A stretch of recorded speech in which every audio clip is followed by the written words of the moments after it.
1, 2, 3, 4.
Okay, hand in glove.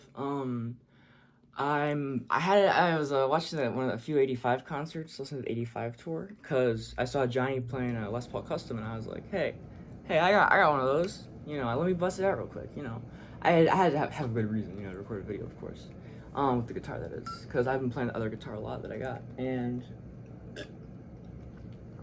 I wanted to play this one, and I found my reason. So, now this is hand in glove, of course. So there's only two main guitar parts, which is pretty cool. The first one being that intro lick that repeats throughout the song, or not repeats throughout the song, but appears throughout the song. And then there's the chord section, which I really like that because it almost turns the chords into like a melody line themselves. Very reminiscent of Johnny Marr, of course. Now I'm gonna play through the whole thing at the end of this lesson. I'm gonna try to make this lesson very quick because I just got like 30 minutes into a guitar lesson for this charming man, and my damn phone alarm for some reason went off for my wake up time because it was 5 a.m. when I was recording it, and it ended the video, and I'm so upset about that. So I'm making this instead because this song is easier to teach and hopefully won't take me 30 minutes unless I'm doing something horribly wrong. Okay, so it starts off on this.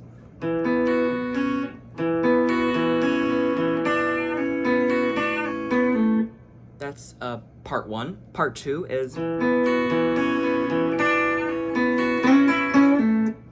that's part two. Okay, let's go through those two main parts first. Okay, now of course we're capoed, or if you want to be really cool, what you can do. The only reason I'm not tuning this guitar up a full step is because with my Les Pauls, typically I string them with super thick strings of a different gauge at the bottom, and then super thin strings at the top. Because I like my strings to be thicker for playing rhythm, like power chords and stuff. And then I like to, when I'm bending,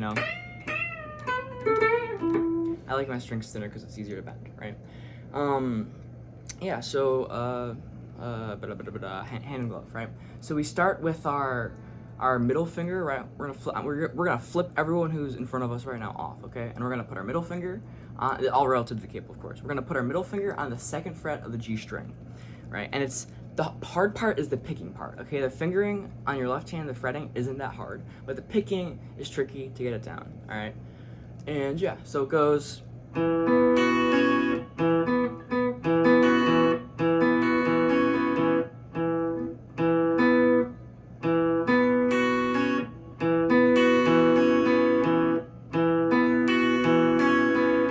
Which is kind of a confusing. It's hard to play fast. It's really hard to play it fast, up to the record or up to a live version, because it's kind of even hard to tell what notes he's really playing in that. But what I play is.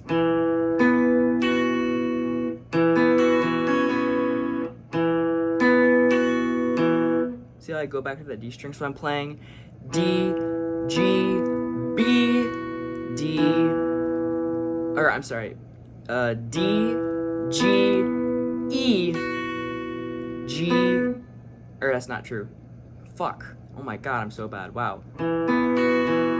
So So I'm playing D, G, E, D is what I'm playing. Or I guess you could say 4, 3, 1, 4. Fourth string, third string, first string, fourth string.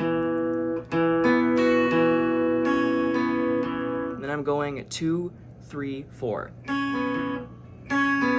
With only fretting that second fret of the third string, right? So slowly that's 4, 3, 1, 4, 2, 3, 4.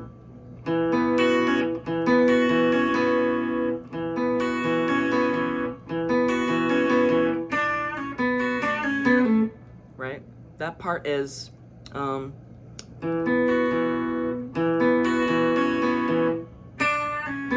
so we keep our middle finger on that second fret of the G string, and then we go, think of like a D minor shape, or not a D minor shape, but a like an A minor shape, I guess, almost to some degree, I guess, with the A string open or the G string open. Think of it like that, right? Second fret stays on that G, but we keep we put our index finger on the first fret of the B, and we go, so that's, we're pulling it off, right? A good tip for pull-offs, if this is for whatever reason it might be, maybe your first time ever seeing a pull-off or trying to learn it. How you do a pull-off, my advice in doing a pull-off is, think of it like you're bending down until there's so much tension that when you take your finger off, it wants to snap back, right? Because, you know, a guitar string is a string, so when you bend it in one way, eventually you're going to be stretching the string to a point where, you know, you let go, or you kind of, it's very kind of, I don't know how to describe the right technique, but you kind of just,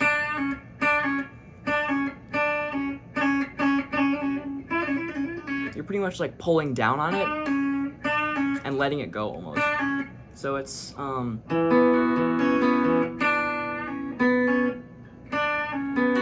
so that's, you do the pull off the first fret to the open string on the second string.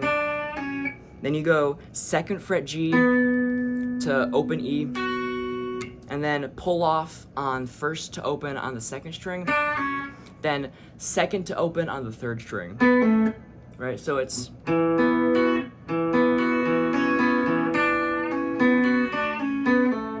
that's the first part, right? Slowly, I'll do it again, all right? Is,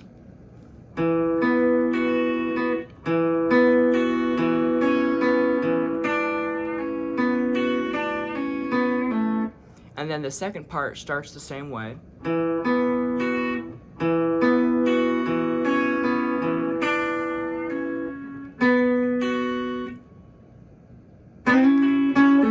But instead of doing, we do, so we're taking first fret of the B string or the second string, and second fret of the third string. So first fret, second string, third fret of, or second fret of the third string, and we're sliding that up 2 frets. So second string is on the third fret, and the third string is on the 4th fret. And you kind of strum that. And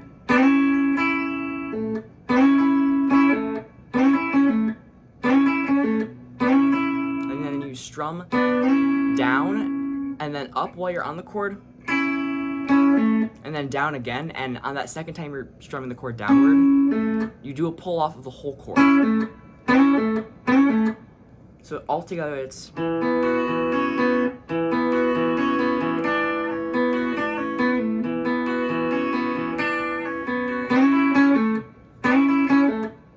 do it slowly again.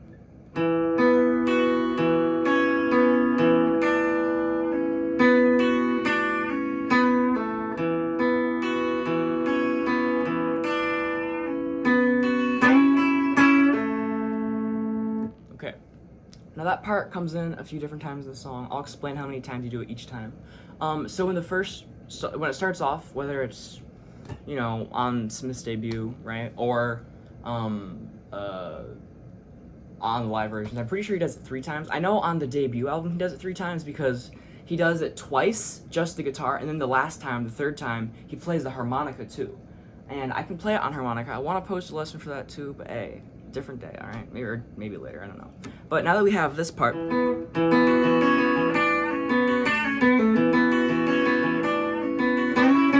he does that 3 times, and then he goes into a very, very, very cool chord progression. One of my favorite, probably, chord progressions of all time, honestly, just because of how it's pretty much like the chords are becoming like a melody, you know? Like, it's almost like he's playing like a lead line with single notes, but he's doing it in chords, and it's just so cool.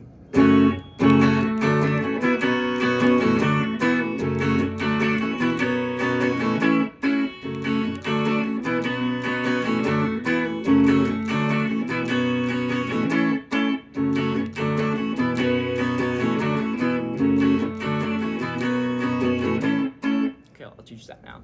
So the chords they're honestly pretty basic chords. Let me get some water first. They're pretty basic chords. A lot of them are just strange suspensions, or you know, sus2s or whatever, sus4s maybe, I'm not sure. So it goes just basic E minor relative to the capo, of course. Basic E minor. I'm not going to be able to really teach the strum, kind of just, you know, listen to the song, listen to the record, whatever, listen to it live, and just kind of hear for it. I mean, there's people on YouTube who could tell you the strum, or things online. This is really just to get the basic idea of the song and the feel for it, you know. But when it comes to the strum, I can't really teach that. I mean, technically speaking, the strum is, I think, down, up, down, or down, up, down, up, or down. I don't know, man. I can't teach a strum. It makes no sense to me. But so it goes E minor twice, then C major, D sus2 once, which is just a D major chord, but the high E is open, so I'm taking off my middle finger. So it's E minor twice, C twice, D sus2 once, A sus2, which is like a normal A major chord, but it's just the high E is open. Let me tell you the notes of these chords, I guess, just in case you don't know them.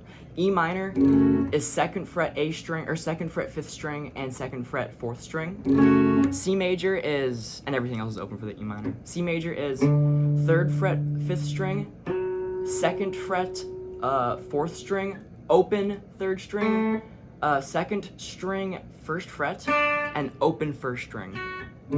D sus2 is ignoring the top 2 strings, but you're playing open 4th string, 3rd string at the 2nd fret, 2nd string at the 3rd fret, and open 1st string. And then A sus2 is open 5th string, what is that? 2nd fret of the 4th string, 2nd fret of the 3rd string, and then open 2nd and 1st string. And then what other chords do we have for that? G. Oh, there's also a G major in there. But we'll get to that in a minute here. So it goes twice on E minor, twice on C, once on D sus2,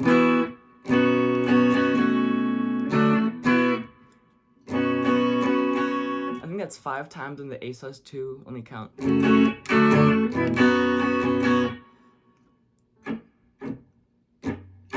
I think that's 4 times. I'm not sure. Like I said, I can't teach the strumming very much. It's more or less just the feel for it. But after that one strike on that D sus2, you go to the A. You strum on it a little bit. You strum on it a little bit. And what I do is I go. Almost all of these chords, when I'm playing them, after I play the chord for just a brief stab, I take off my fingers and I play the open strings, right? Because that's kind of something that Johnny Marr would do a lot. Like for you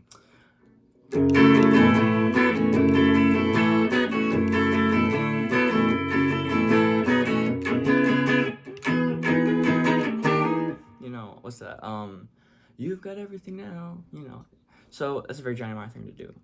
But yeah, so it goes E minor, C major, D sus2, A sus2, C major once, D sus2 once. And it's the same thing, except instead of going the second time around, instead of going back to C to D, you go to G major and you play it twice. You can play like that. That's how Johnny plays it, it's like this. I typically play it like this because the open strings sound better in unison with the other chords that have open strings, I feel like. But I saw Johnny playing it before, like, to an interview or something like that, I'm not sure. And he played the G like this. And I was like, damn, that's crazy. Like, I would have never guessed that, honestly, you know. So honestly, sometimes unintentionally, I guess, I play it as a G6, which is the high E string is open, which kind of isn't true. You shouldn't really do that, because if you listen, like that G note on the 3rd fret of the high string is kind of what makes that shift from that so aggressive, you know. Like, if I'll play both and I'll show you, right?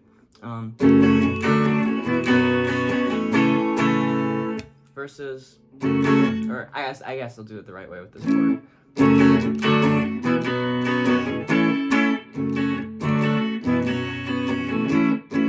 See how the G6 just doesn't really have that punch, you know, that turnaround back to repeating itself that high note right there does, right? So that's the whole fucking song. We did it, guys. We did it. We got the whole song.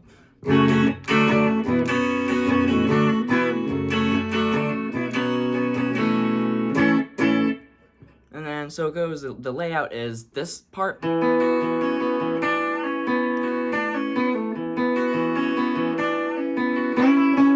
You do that 3 times, and then it goes into the chords.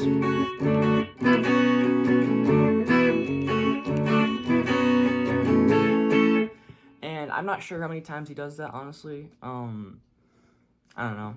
I really don't know. Maybe 4 is my guess, just because 4, maybe 8. I'm not sure. But after he does it how many times, he goes back into this, but he only plays the lead part once.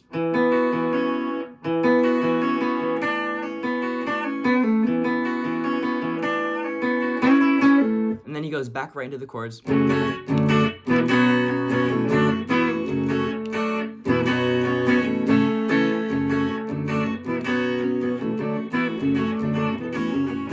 Right, and he does the chords, and then he goes back into the lead line.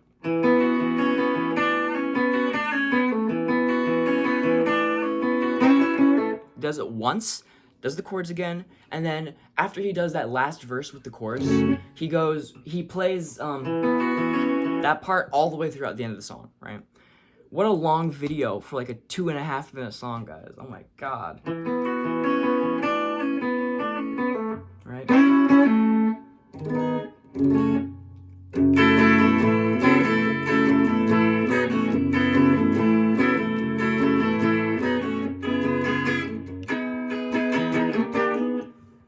What's another Smith song off the album I can play? Ooh.